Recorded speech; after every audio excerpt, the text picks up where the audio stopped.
ఏ తీగ పువ్వునో ఏ కొమ్మ తేచినో కలిసింది ఏ వింత అనుబంధమౌనో తెలిసి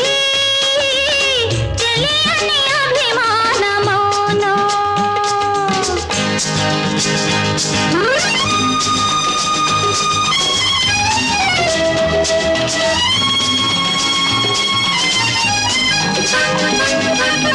మనసు మోగది మాటలు రానిది మమత ఒకటి